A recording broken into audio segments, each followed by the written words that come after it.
Hello, welcome to this little tutorial. Today I want to have a look at the managed library versus the external library for Final Cut Pro 10.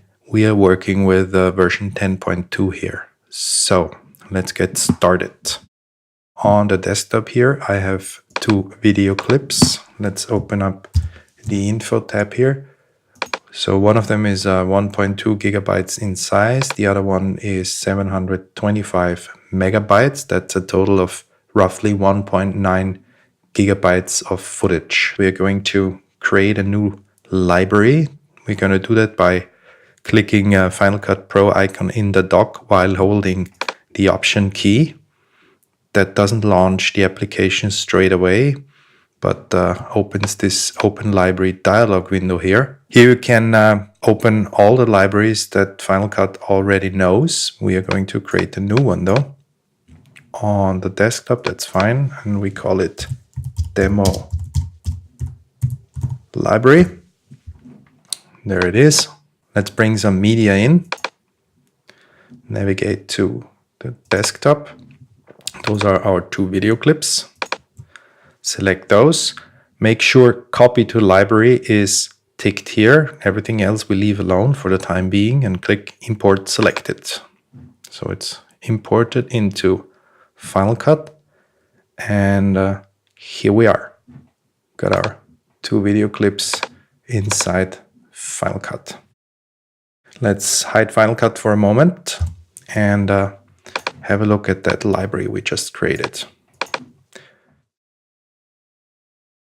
It's 1.92 gigabytes in size. That's more or less what we expected.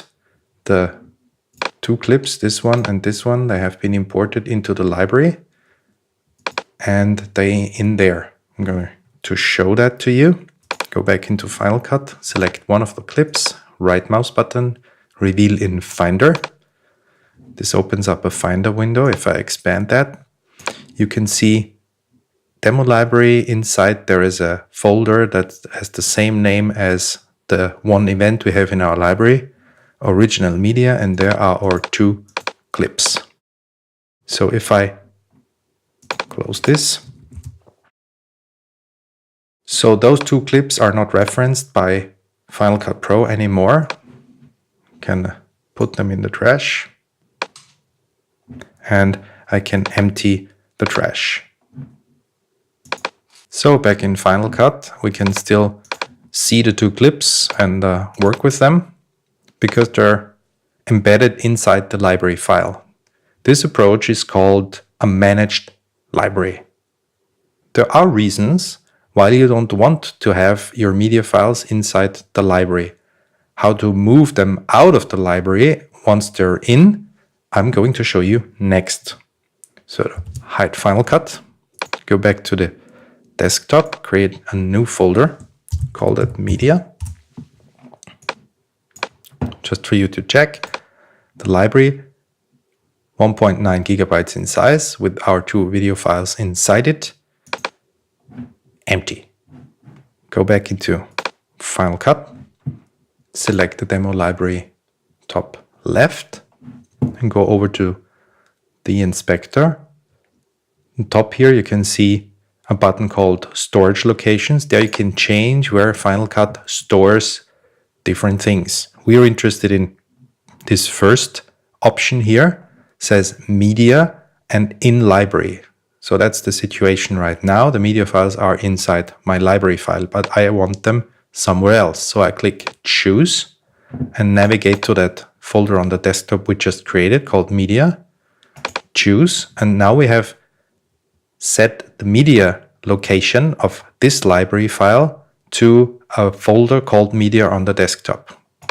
Click OK. But if we move out to the desktop, we can see nothing happens. The media folder still empty. All the media files still inside the library file. Why is that? Because we need to click Consolidate. The Consolidate command instructs Final Cut to physically move the files to the storage locations we have just defined. So let's click that, and there's a little dialog that comes up here. that tells me that the original media will be consolidated into the library storage location, media, that's the folder we created on the desktop. At this point, we could actually include optimized media and proxy media. We don't have any of those media types, so we don't tick those boxes for now. Click OK. And if we hide Final Cut and look at the folder media we just created, we can see that it now has 1.9 gigabytes in size, and the library has shrunk down to a couple of kilobytes. So it's easy to tell that the media files are now inside here. Let's have a look. They're there. Clip number 1, clip number 2. Let's go back to Final Cut Pro and create some render files and see what happens. In order to do that, we create a new project. Call that demo and put both of the clips in the timeline. And we're going to use Color Finale plugin, which is a really cool color correction plugin. I might do another tutorial at some point. And do some adjustments. Add some contrast here. Alright, you get the picture. Final Cut already started rendering. You can see the orange bar at the top here that disappears. Let's wait until it's finished rendering. Let's see where those render files go. Hide Final Cut and have a look at our two items here. If we click at the demo library, suddenly it's 1.46 gigabyte in size. Media file, still 1.9 gigabytes. There's nothing new inside here. Still only our two video clips. Let's look inside the library. Show package contents, right mouse button. Inside this event, and there we have a new folder called render files. And if we check how big this is, 1.46 gigabytes. Final Cut rendered the video effect we put on top of our two video clips and wrote the resulting render files into the library file. Why did it do that?